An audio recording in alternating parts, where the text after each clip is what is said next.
And he works at the Chicago Community Loan Fund, Lending Fund. Sorry, so always acronyms. He's going to talk about the economics of gentrification. Thanks. That's okay. We're okay. And give me a little warning when just a few minutes.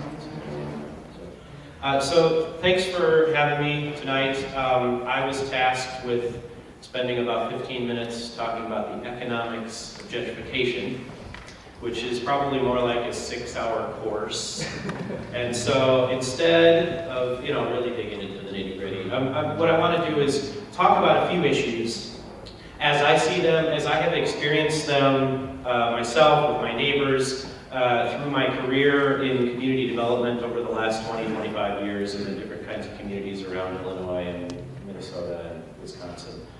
And some of the things that I think I've learned from that and things that I've read that other people are thinking as well. And a lot of this comes back to what are the decisions we make when we make economic decisions about our housing, about our homes, about our communities, about real estate in particular. Why do we make these kinds of decisions?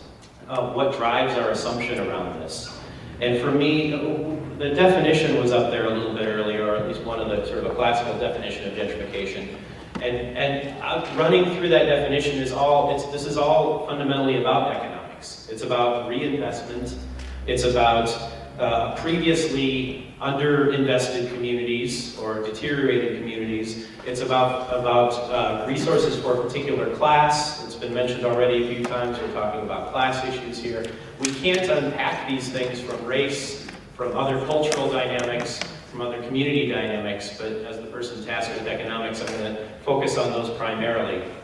For me, when it comes to almost any kind of development, and development in itself is not a bad thing. Sometimes we sort of demonize this larger category of activity because we don't like a chunk of it.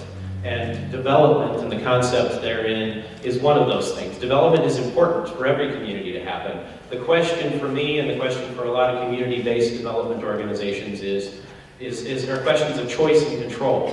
Who owns this development? Who controls this development? Who benefits from this development? And we find that to create sustainable communities, you need to localize that ownership, that control, those benefits. You need to make sure that you're broadening that ownership of control and benefits that come with that. And so that's kind of the preface. I want to throw out some ideas, I want to throw out some questions, and I think after my piece anyway, we're stepping into question and answers, and so I may encourage people to make comments even before I wrap up my piece so we can kind of transition into that. So what I want to say here in a few different ways is gentrification is primarily the result of economic activity and the assumptions we make about how real estate is valued. And this was mentioned a little bit as well, these different ways of valuing things. Use value versus ownership values versus market value. Some people enter this realm with significantly more resources and options than other people. Most often these, of course, are aligned with class and race. In the United States in particular. How people experience gentrification depends greatly on their income as well as other elements of their identity. This is natural. Often there's this sort of, this kind of economic activity is just natural. It happens over and over. It happens in every Western economy, and so we just have to learn to deal with it. But really, I think this is natural only to the degree that we believe it is natural to apply a specific economic analysis to any and all elements of our lives. Is it appropriate, I would ask, to apply rational utility maximization to our housing, or to our healthcare, or to our love lives, or other elements of our lives that are not just about buying a carton of milk or purchasing a car, the things that are obviously very utility in your life when it comes to housing and home and community identity and community building. What I would propose, and where I think really the crux of the issue with gentrification when it comes to economics is the issues of control there, but issues of defining how we approach those economic transactions and those market transactions. So we know there will always be an uneven playing field. So what do we do often? We put in different kinds of regulation, we build in different systems that try to level the playing field as much as possible without changing our entire economy, which I don't think we're going to do tonight, I don't think we're going to do anytime in the very near future, we have to recognize that that playing field is uneven when we're talking, and clearly when we're talking about housing. So what are these misapplied market forces, I would say? They are questions, they are sort of the typical, it's economics 101. These are questions of supply and demand. They are questions of market relations, buyer-seller relations, of economic growth. But the other questions that we aren't asking perhaps as much, or if we are asking them, we're maybe just sort of placing some icing on this cake of a problem and saying, is housing a right? Is our housing and our development, is it ecologically minded? Is it sustainable minded? Does it incorporate our cultural values and our identity? And I would say that's what we're missing when we're deciding when to buy a house, where to buy a house, when to invest our savings, where that savings goes, how we relate to developers in our neighborhood. And just as development is not necessarily an evil thing, developers are not necessarily evil people. It's a way of conducting your business in real estate, and we can nudge that back and forth quite a bit and make some dramatic effects there. So decisions that otherwise we think are just in our sort of our popular cultural norms, our personal needs. Why do we make a decision about where to buy a house or where to rent? I mean, when we're buying for a house, the assumption in the United States today is that we are making an investment for our retirement. But we also, as was just starting to be touched on here, we're talking about, I decide where I want to live because it's close to a train station, it's close to the mosque, it's close to the child care I need or a park, I want a good brunch, there's a taqueria around the corner. We make those decisions obviously as well, but we have, some of us, again, we have more options than others. And if those of us who have options think slightly differently about how we make those decisions, it will have a great effect on how that reinvestment in a neighborhood happens. But to step back to, and again, some of the initial thoughts is, my questions are not just about how the reinvestment happens, but asking how did this neighborhood get disinvested to begin with? Why did we end up with a terrible, scary, frightening, underinvested neighborhood with poor housing stock? And I think we can't answer our questions about what are we doing about gentrification without thinking about the precursor to that. What kinds of economic decisions went into prioritizing policy overall for investment in Lakeview versus Washington Park or other decisions that are made as well. So at the end of the day, my version of the kind of use debate up there is commodity versus community. And that defines it more easily for me, and I think that makes it more understandable for a lot of folks. But real estate law and all of our market assumptions don't allow commodity to come into those decisions. What do we ultimately define the value of our property by? By the appraised value. We hire an appraiser. It is more of an art than a science, but the science that is there it makes three assumptions to determine the value of your house. I don't know if people are familiar with this, but the primary one is really what are other houses selling for. So there's a quick recursive loop that happens there. So you see these kind of neighborhoods spinning out of control with some of the appraised values. The other is how much money can you make off of it by renting it out. And both of those assume that highest and best use has nothing to do with family stability, with quality of life, with how you relate to your neighbors, any of those things. None of those things are incorporated with the fundamental definition of the value of our home.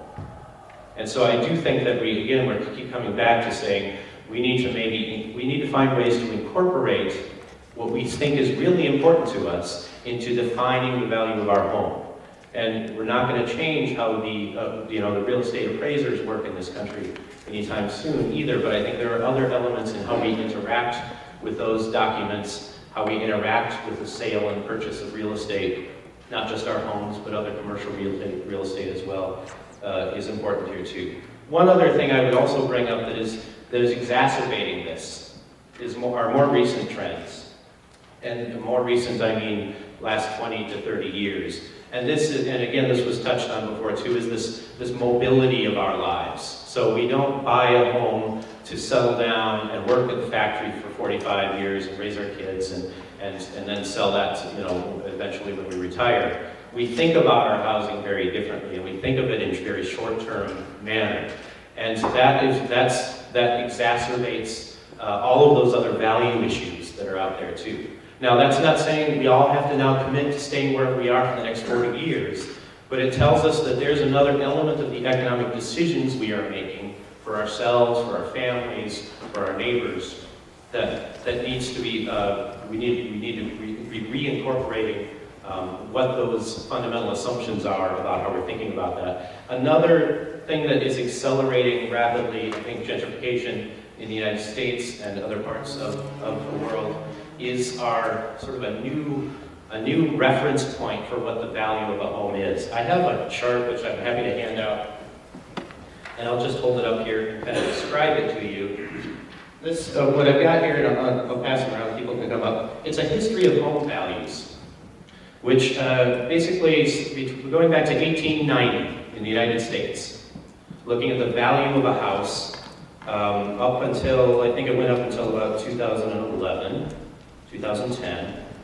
And you'll see, if you have a chance to look a little closer, there are the usual ups and downs, the big drop at the Depression, World War I, things you might expect, and some little jumps up. Overall, though, over about the first 60 years of the map, it corrects itself to just a little bit of over like a 1% increase in the value of your home, about the first 60 years on here. Then the next kind of between 1950 and the mid-1990s, late 1990s, there's a fair jump as many of us experienced, and it jumps up, the overall value jumps up about 10%. And then you get to the final about 8 years of the chart, and it's off into outer space. So if you're somebody who's purchased a home or gone into the market or is just learning about how to buy a home, and you've done that in the last 15 years, your reference point for what's supposed to happen when you buy a home is just way out of balance with reality. And so that's something that I think we can reset, is if I'm buying a home, am I buying it because I think I can make a bunch of money in 5 years, or am I buying it as a place to live? And whether, even in it, you are considered a fool if you don't buy that condo because it's going to jump up in price. And how do we resist being labeled as the fool and resist those kinds of pressures? These aren't easy pressures for everybody to deal with. Just a few other comments I would throw out there as well, and hopefully this is fodder for some debate, discussion, and somebody disagrees with me out here. There are tools, I mentioned, there are tools we can use and we do use to alter this dynamic. But it does just very kind of touch on the surface of things. But we have things like affordability restrictions, inclusionary zoning, fair housing laws fundamentally are doing these things for us as well. We set policy that helps people to make these decisions without them realizing it. Something called the mortgage interest tax deduction. Why is the largest subsidy for housing in the United States focusing on the middle and upper classes? That's a question for later, but that's a policy that we have. Whether you like it or not, whether you think it's good or bad, those kinds of things do alter how we think about the housing market and how we think about commodity versus community there. Other kinds of subsidies and other just even health and safety codes are important into deciding how we define our relationship to our housing. Finally, I want to kind of identify some of the primary roles in the economics of gentrification that are played. It's kind of the typical thing, people we think of or entities that we think of that play a role in this, because each of these are maybe points of entry for thinking about changing how we relate to this kind of development. Obviously, banks, investors, hard money lenders, where does the money come? Where does the money go? Who's benefiting from that? So very little development, if any real development, happens without some kind of bank or investor financing. But in the overall process, these entities have sort of a limited claim to neutrality. It's a good deal. We need to follow regulations. We can't turn down a good deal. We've got to do this one. The fundamentals of how lending and investing happen is regulated. by those kinds of commodity assumptions. Obviously, banking is the entire sort of nature of banking is defined by commodity assumptions. And so any for-profit institution ultimately in the United States is required to pursue profit above all else, or their shareholders can sue them. And so these are baked-in dynamics that we can't change overnight again, but we need to keep those pieces in mind as we're thinking about the bigger puzzle. When we're thinking about rental development, it's driven, as was starting to be touched on here too, is driven by prospects of higher rents and condo conversions. Why does a developer make a decision to buy a particular property? But it's also good to remember that increases in rents are not purely driven by the profit motive of all developers. A lot of them are derived from property tax issues, from capital improvement needs, and those are real things. And so we need to be able to understand the difference between a rent going up in this building because this owner really does need to repair those stairs versus rent going up in this building because the owner sees it as an investment opportunity, and understand the nuances and the differences of those things. Home buyer development, I already mentioned, tax deduction as an important piece of that. We have a baked-in assumption that being a home buyer is somehow makes you a better, more successful person than being a renter. And, let's unpack that a little bit and understand why we're encouraging people to buy when maybe not everybody has to. It's the driven, obviously the market is driven for home buyers by this appreciating market, increased wages, in the same way that the appraisal is kind of a recursive loop, that becomes a recursive loop for home buyer development, leading to other low-cost financing coming out. But there too, there's lots of subsidies for home ownership as well. Let's think about how we balance those against subsidies for rental. And then those subsidies themselves, how do we use them? Where do they come from? Are we just robbing Peter to pay Paul? TIF grants, tax incentives, rental subsidies, all place a template of community value on top of the commodity value, but they don't, again, change the fundamentals. So that's those are my pieces for the evening. Thanks for listening, and I guess we'll open it up for questions.